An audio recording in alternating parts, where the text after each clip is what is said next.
আসসালামু আলাইকুম, welcome to রায়ানস ওয়ার্ল্ডে ডেইলি ব্লগে আপনাদের স্বাগতম। আপনারা সবাই কেমন আছেন? আশা করি নিশ্চয়ই ভালো আছেন। আমি আলহামদুলিল্লাহ ভালো আছি। আজকে কাচ্চি রান্না করব, এর জন্য আলু ভাজতেছি।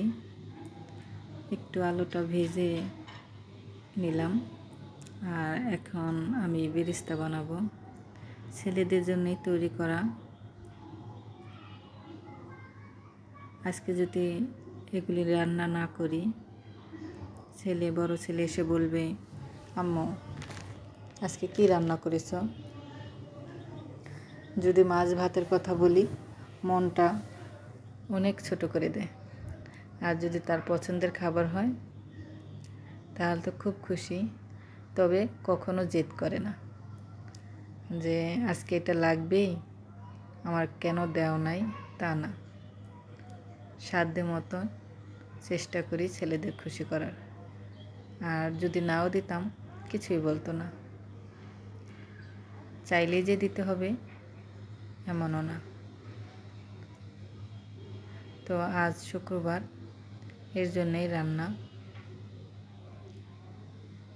মাংসটা হালকা করে ভেজে নিলাম। বেশি ভাজলে না মাংসটা শক্ত শক্ত লাগে, খেতে কিন্তু বেশ একটা ভালো লাগে না, আর ভিতরে মশলাটাও যায় না। তো আমি এখন দিয়ে দিলাম পেঁয়াজটা সুন্দর করে কষিয়ে নিয়েছি মশলা দিয়ে। রোস্ট তো সবাই পাকাতেই পারেন, রান্না করতেই পারেন, এর জন্য আর সম্পূর্ণ ভিডিও দেইনি, একটু একটু করে ক্যামেরা ধরেছি। আর এগুলো হলো বাসমতি চাল।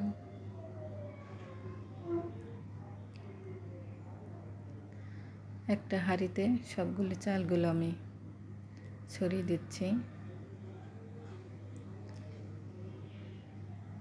আমি কিন্তু রোস্ট আলাদা রান্না করে রেখেছি, আর এটা হলো গরুর মাংস।